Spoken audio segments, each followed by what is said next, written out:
Good afternoon, good day, good people, good day learners. I hope you're doing well. Welcome to our English First Additional Language Lessons by Miss Lituti. I'm here to offer supplementary teaching lessons that you can find anytime you are revising online on our YouTube channel. Please share the link with your friends and other learners and ensure that you use these lessons effectively as we are heading towards our preparatory examination, and soon we'll be writing our final examination. So within a blink of an eye, we'll be wrapping up 2021 academic year. So today we are shifting gears. We are no longer going to focus on paper one because I believe that I've done justice. You can revisit and check my previous lessons if you missed out on other topics on paper one. So I see it fitting now to start with paper two. I'm going to start with figurative expressions. We are going to get lost in the world of words to find out what we mean by figurative expression, what is the difference between figurative meaning and literal meaning, and most importantly, the different types of figures of speech and how to answer questions based on figurative expressions, especially when dealing with poetry. Without any waste of time, let us start. Right, there's just a definition of what poetry is. They say that the word define poetry. Poetry is a word that is derived from Greek, which means poiesis. Poiesis. I hope my pronunciation is correct, which means is a form of literary art in which language is used for its aesthetic and evocative qualities in addition to or in lieu of its apparent meaning. Poetry may be written independently as discrete poems or may occur in conjunction with other arts as in poetic drama, hymns, or lyrics. So in essence, what you need to know is that most poems will be written in figurative expressions, and what therefore you need to do, your role as a reader, is to debunk the figurative meaning now into literal meaning, to say, okay, I see this description, it's a figurative expression. So your role as the reader is to now transfer, if not to change figurative expressions into what? Into literal meaning, right? What is figurative language? Figurative language presents ordinary things in fresh ways, communicating ideas that goes beyond words. I've bolded the line that says that goes beyond words. It means that it's not just a simple definition, there's more to it. So remember, poetry is an art, is a form of art that uses words to express emotions, right?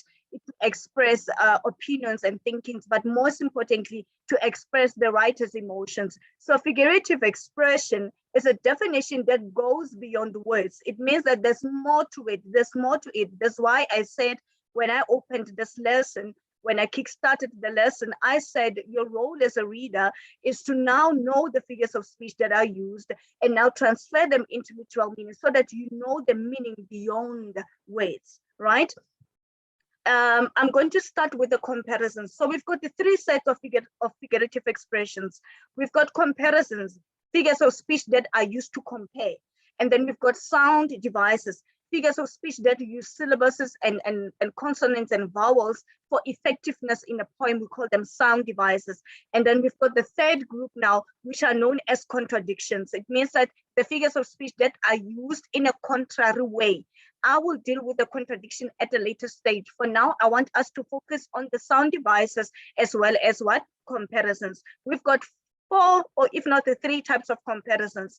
And then in addition to the figures of speech that I am going to do with you today, there are more, actually, there are more. There is a plethora of figurative expressions out there. But what I normally focus on is to focus on the basic ones that are mostly examined. But for knowledge purposes, if you want to enrich your knowledge, you can delve deeper and learn others. But I'm only primarily going to focus on the ones that are mostly examined and the ones that are popularly used in paper 2, right? Now, I'm going to start with a simile. What do we mean when you say this figure of speech is a simile? Remember, the ones that we are starting with is comparisons. So it means all the figures of speech that I'm going to explain now are the figures of speech that are used to what? To compare. The first one being a simile. A simile is a figurative expression that compares using the word like or as, right? And then I've got examples here. It says, life is like a box of chocolate. The girl is as beautiful as a rose. After learning the definition of the figurative expression, it's important to note this. You will never, ever, ever be asked to define the figure of speech in grade 12 examination in paper 2. Never. That will never happen. But what you'll be required to do is to outline the figure of speech and to explain its effectiveness. Remember, here we are going to now deal with figurative versus literal meaning. Now let us take the simple examples that I have here. The girl is as beautiful as a rose. So this girl is compared to a rose, right? Now the figure of speech will be what? A simile. It's a simile because they have used the word what? The word as. Now, after identifying that it's a simile, the question that should come to your mind, remember we said in poetry, the definition goes beyond words. You have to understand now, why did the writer compare this person to a rose using a simile? Now you check the features of a rose. A rose is a very beautiful flower. It smells very good. It's got a distinctive, pleasant smell, right? Now, if I am a girl and I am compared to a rose, it simply means that I am how? I am beautiful. So the effectiveness of using that figurative expression, a simile, was to show or to express how beautiful the girl is, since a rose is considered to be a very beautiful flower. So you get it. You identify, then you explain what is effectiveness. So the first one that we learned about is what is a simile. Simile is a comparison that uses the word as or like, right? He is tall like a giraffe. Why did I compare this person to a giraffe? Using a simile is to show that this person is very how? Is very tall, similar to a what? To a giraffe. So in essence, the tip is to check the two things that are compared, and then you find the similarities between the two. Why are they compared? If you can answer the question of why are they compared, you are able therefore to answer the question that requires you to outline and to identify the effectiveness of using that simile. Right, let us move along. We have another one, which is a metaphor. A metaphor. In a simile, we use the word as or like. A metaphor is a direct comparison that does not use the word as or like. We are still comparing, don't get confused, right? These are comparisons. We are still comparing. The only difference is that in a metaphor now, we are no longer going to use the words as or like. So a metaphor will be a direct comparison. So earlier on, we said that the girl, she is as beautiful as a rose. But in a metaphor, I can simply say to you, you are a rose. I've used the metaphor. I've omitted the word as, I have omitted the word like. So they still mean the same thing, but the only difference is that in a simile you use as or like, and then in a metaphor it's a direct comparison. The example that I have here, my father is a tall, steady oak. An oak is a tree, right? So this dad is compared to a tree, perhaps because he is rigid like a tree. He is tall like a tree. The essence is always find out why certain things are compared in a poem. We move along. After a metaphor, we're going to have what you call personification, coming from the word personify. Now, the definition is that you are the giving of human qualities to an animal or object or idea. When you talk about non-living things, as if you address them as if they are human beings in a poem, you have added a human quality in them. That we call personification. You are comparing them using a human quality to an inanimate object. Now that is personification. For an example, the flowers danced on the lawn. A human being can dance, a flower cannot dance. But why did you personify a flower to dance? You wanted to show the movement when they are being moved by the wind, to say the effectiveness of using a personification in this line was to give flowers a human quality, to show their movement similar to somebody who can do what? To somebody who can dance, right? So the essence is not only knowing the definition, but to know why did the writer use that particular comparison in that line. You identify and then you explain the effectiveness. You do not define. You will never be asked to define a figure of speech, but you will be asked to outline it and to explain its effectiveness. I hope you are with me. Right. So we learned about the simile, which uses comparing using as or like.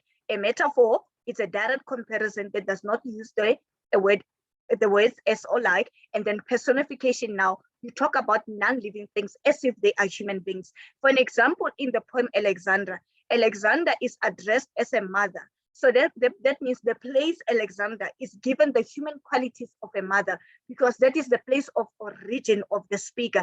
That is where the speaker was born. He was born in, and he was not born in he lived in Alexandra. So when he uses apostrophe to address Alexandra as a mother, to say that you've got, he also says that Alexandra has breasts, similar to a mom who has breast. He has personified the place to give it human qualities like a mother. You get it? So your duty in grade 12 now, when you get to literature, is to not only know the definition, but to know how to explain why did the writer use figurative expression in that line. In essence, I'm saying to you, we've got figures of speech, we've got literal meaning. In a figurative world, I will say to you, you are a rose, right? I've used a metaphor to compare you to a rose in a figurative expression. But in a literal expression, simply means you are beautiful. You get it? In a figurative expression, another example, I can say you are a ray of sunshine. I'm describing a person. You are a ray of sunshine, right? It's a metaphor again, because I've compared that person to a sun and the rays of sunshine. But in a literal way, what do I mean? I check the qualities of the sun, of a sun and sun rays. Okay, a sun is bright. A sun it's usually considered to be around summer. It's a beautiful season. So that means this person is beautiful. It's bright. He's always lovely and smiling. So similar to the qualities of a sun. So for you to be in a position to understand why things are compared, you check the similarities between the two. And the similarities are the ones that you are going to use to explain the effectiveness of using that line. So the poem will be written in a figurative way. What your duty as a reader is to now take the figurative manner into a literal way. I hope you are with me, all right? And then that is personification. So we've got metaphor, simile, and personification. Those are comparisons, the figurative expressions that are used to do what? To compare, right? And then we've got hyperbole, and extended exaggeration. When the writer, sometimes even in paper one, let me just dip into paper one just for a second. In paper one, advertisement, sometimes they can use a hyperbole. If I say, buy this phone, it is the best in the world. I've used the hyperbole because that is extended exaggeration. I've overly exaggerated how beautiful, or because if you say the best in the world, I mean that there's no other phone that is better than this one. So that is a hyperbole. Let us look at the examples that I have here. An exaggeration statement used to make a point, right? That is a hyperbole. Examples: an apple a day keeps the doctor away. It doesn't mean necessarily when you eat an apple, you won't need a doctor, right? So this is an exaggeration. And then I could sleep for a year. Let's say I'm really, really tired. I'm exhausted. And I said, the way I'm so exhausted, I feel like sleeping for a year. Under normal circumstances, guys, you cannot sleep for a year. Come on. So if I can sleep for a year, I'm just exaggerating, so that whenever you see something that is overly exaggerated, then you know that it's a hyperbole, right? And then we talk about imagery. Imagery is important. Whenever you read poetry, some poems are written in a narrative form, some are written in a descriptive form, where the writer describes. In a narrative, they will tell a story. The purpose of a writer in poetry is to paint a picture in your mind as a reader. If in the poem Captive, there's a point where a writer says, far, far away in my home, in the village, the cows are grazing, right? The minute you read such sentences, you are picturing a cow that is grazing. You get it? So when you talk about imagery, it's when a writer paints a vivid image in your mind by using descriptive words, which are adjectives, to describe the scenario or circumstances or the person or the object, depending on what the poet talks about within the context of the poem. For an example, the small pond behind my house was lapping as it banks. Her clammy back felt like a bark of tree after a summer's rain. So when I read the sentence, I'm going to think of a bark of a tree that is falling. So these are, whenever you see an action that is being explained, you know that the writer is using what you call imagery, because he or she wants you to paint an image in your mind. And for any poem, if you want to breathe life into a poem so that the poem becomes easier for you to understand, because I can concur with you that it's not always easy to understand figurative expressions.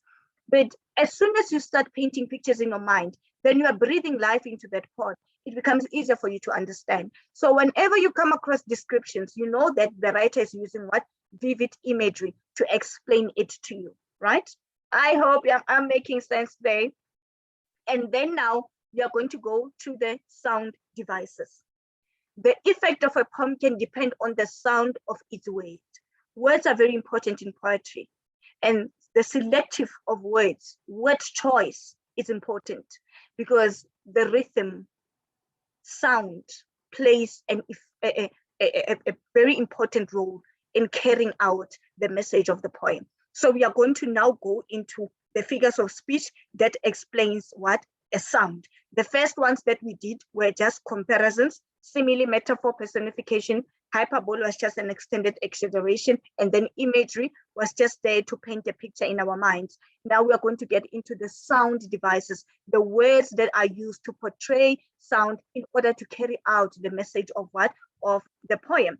We are going to start with onomatopoeia. What is onomatopoeia? The use of words whose sound suggests their meaning. In essence, another definition that is quite simpler that I normally use in my lessons is that onomatopoeia means all the words that represent a sound. If I do this, my hands, I'm clapping my hands. So the word clap is the sound that is produced by my hands. So clap is a sound that is produced by my hands. So clap is what? It's onomatopoeia. The bell ring. So the word ring is the word sound that is used to produce, to define the sound that is produced by the bell. So the word ring becomes what? Onomatopoeia. The bang of a gun or the bang of a door. If I close the door harshly, the sound that comes out, it will be to bang. So whenever you see such words that represent a sound in a poem, you know that it is what? Onomatopoeia. The words that do what? That represents a sound. And then we get to repetition. The repeating of sound, words, phrases, or lines in a poem used to emphasize an idea or convey a certain example. For example, we've got here, sing a song full of faith that the dark past has taught us. Sing a song of the hope that the present has brought us. We've got the repetition of sing a song, and then we've got another repetition of what? Sing a song. So whenever you see such repetition, the purpose of it is just to do what? To emphasize that in this we need to sing a song. Sometimes a repetition can also be, a repetition can come in a form of ending sound in a word. For an example, we've got isolation, vacation, relaxation, and situation. So sound, that is, repetition is just used to create what? Rhythm in a poem. And then now, sound device, we've got what you call a rhyme scheme. It is important to be able to identify a rhyme scheme in a poem. When you identify a rhyme scheme, the pattern of end rhyme in a poem, lines that rhyme are given the same letter. So for you to determine a rhyme scheme in a poem, you check the last word. We have ocean, we've got sea, we've got motion, we've got me. But then what do we check? We check normally the last two letters here, A-N, it will be A, E, A, it will be B, and then O-N, because the sound is the same again, we've got A, and then E, we'll get E. When I do sonnets, I'm going to teach you the structure of sonnets. We are going to repeat rhyme scheme again. I'll show you how to identify a rhyme scheme in a poem. And then rhythm, I'm not going to go into rhythm because I've already explained rhythm. Assonance, repetition of vowels at the end, at the beginning, middle, or end of at least 2 words in a line of poetry. Now we've got assonance and alliteration. Before we can go into assonance, we must understand vowels and consonants. Vowels, A, E, O, U, those are our vowels. From the letters of the alphabet, if you minus A, E, O, U, whatever that is remaining, we call them consonants. So therefore, consonant, it will be your B, C, D, F, G, anything when you omit what? The vowels. Now, for you to say that the line have used an assonance, assonance is repetition of what? Vowels. Here we are talking A, E, O, U. So for an example here, repeating the EH, we've got flesh, extending, medicine, death. And then we've got repetition of E, which is part of the vowels, repetition of E, repetition of E, repetition of E. You must not get confused. In assonance, the repetition can be either in the middle of the word or the first letter of the word, it doesn't matter. For as long as you see that the vowel repeat itself, then you know that it is what? It is assonance, okay? You only consider what? The vowels. A repetition of what? Consonant, repetition of vowels, it will become your assonance. And then consonants, repetition of consonant sound at the beginning, middle, end. So consonant sound, again, we have sh, sh, sh, wish, sharp, cushion, quash. That is what? Consonants. Don't confuse assonance and consonants. Assonance is repetition of vowels. And then consonants is a repetition of consonant sound. All right, good. And then now alliteration. Remember, assonance is repetition of vowels. So therefore, alliteration will become repetition of consonants. Vowels, it's your A, E, O, U. And then consonant, any other letter in the alphabet minus A, E, O, U. But however, for you to identify alliteration, you are going to check the first letter of the word. For an example here, we've got the frog, frogs. We've got F again. We've got F again in forest. We've got F again in flock. We've got little skinny, shoulder blade sticky. We've got skinny with S. We've got shoulder S. We've got sticking. We've got S. Can you see it? So in alliteration, you check the first letter of the word. The first letter of the words must repeat.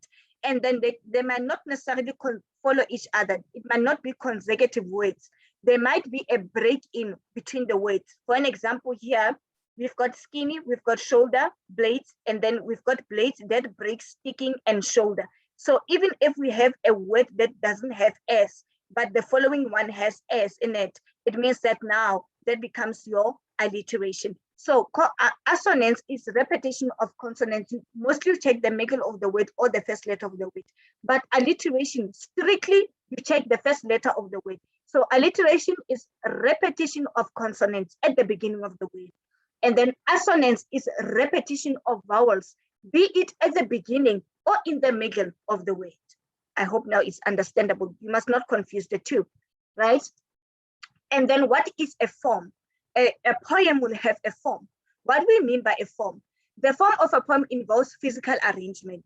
For an example, in a comprehension passage, we talk about paragraphs, but in a poem, we're not talking about paragraphs. A poem consists of lines, sentences, which are clustered to be called what? Stanzas. And we've got different examples. We've got sonnets, we've got the lyrical sonnet poems, we've got the free verse poems. So when I teach poems into details now, I will teach the structure to say, this is how you see a sonnet. This is a structure of an Italian sonnet. This is a structure of Shakespearean sonnet and so forth. I will get into deeper details when I do now poetry. So here we are just doing figurative expressions. And then again, we can have what we call enjambment. Enjambment can be a form of I know even in Setswana literature, we have enjambment, the running over of a line or thought into the next line without a strong break or pause. So if an idea runs from the first sentence, it continues to the second, to the third and fourth without necessarily having a break in between. That is an enjambment.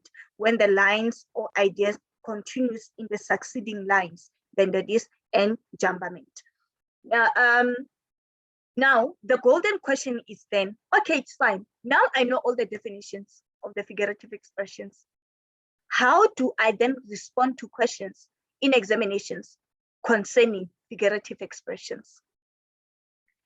An example, identify and explain the effectiveness of the language device used in the following lines.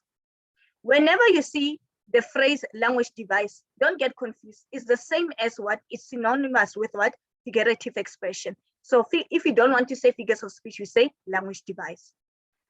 Now, this is a line that I picked up from the poem Alexandra. It says, when I was thirsty, my tongue tasted dust burdening your nipples. The question will be, identify, firstly, the figurative expression used in this line.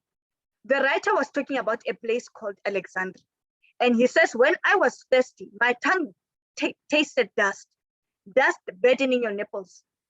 A place cannot have nipples. Only a human being can have nipples. And mothers, as women, we have nipples. Okay, men also have nipples. So only a human being can have nipples.